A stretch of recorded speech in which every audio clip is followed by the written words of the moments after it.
6:30 בבוקר נקש בדלת. פשוט ישבתי בממ"ד מלא מלא זמן, עד שהתחילו לשלוח סרטונים שמחבלים הגיעו לסדרות. ואז שם כבר כאילו התחלתי להילחץ מאוד. יש קבוצה של דיווחים רפואיים של הקיבוץ. בדרך כלל כזה, מישהו מפרקס, מישהו יתעלף, זה. ואז ב10:30, משהו כזה, שולחים לנו הודעות. מי יכול להגיע... תחתור את החולצה, זה כואב, תחתור את החולצה! מי יכול להגיע לאזור של הבית של קורפמן עוד פעם? אז אמרתי, טוב, זה הרגע, כאילו, אם הוא אומר לצאת, אז לצאת. אז התחלתי לרוץ, ואני מגיעה לשם, ואני רואה, ואנחנו גם בלי נשק, אף אחד מאיתנו. אני רואה את דודי רבי, שהוא חובש של הקיבוץ, וחבר שלו מהבית, שהוא רופא ילדים.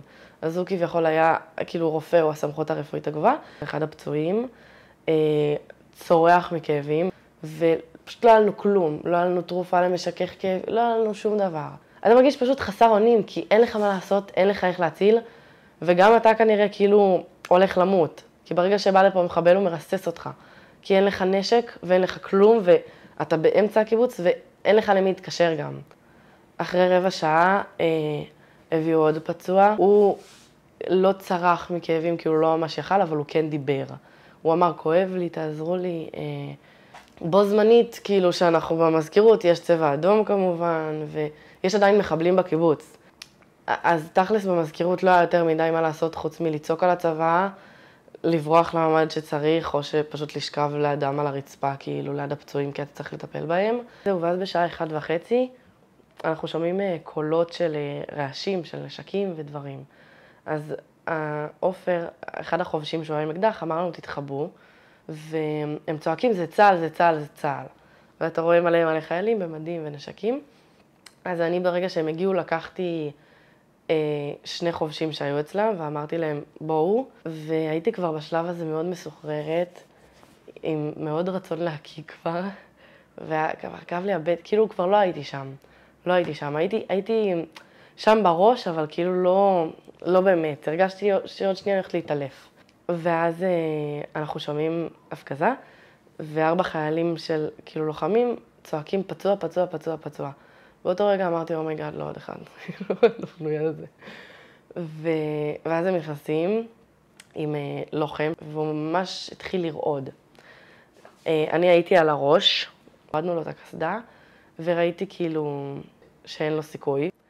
אחד החובשים חבש לו את הראש, ואני הלכתי, אחד פתח לו וריד, והחלפנו לו כל הזמן נוזלים, ואני הלכתי לצד, כי היה לו גם דימום פה, הרבה יותר כאילו מסיבי ממה שהיה לראשון, פשוט לא הפסיק לנזול שם דם. אז דחפתי לו את התחבושת, וזו פעולה לא נעימה. הרגשתי שאני עומדת להקיא עליו. עצמתי עיניים, ופשוט אמרתי, זה בובה, זה בובה, זה בובה. עשיתי את זה על עיוור.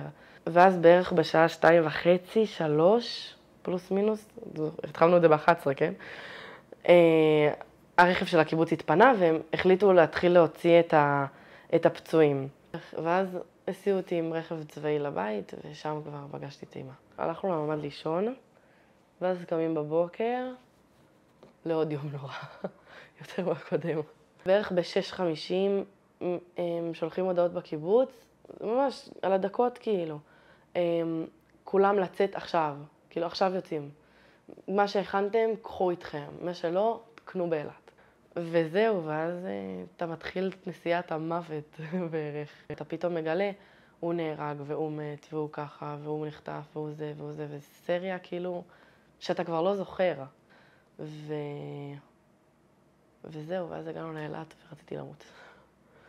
ומלא אנשים בוכים, וכאילו אתה רואה את הפנים של כולם, וכולם כאילו רוצים פשוט, זה היה אווירה של מוות במלון, כולם בדיכאון, כולם רוצים רק שזה ייגמר, כולם רוצים לחזור הביתה ולא לחזור הביתה.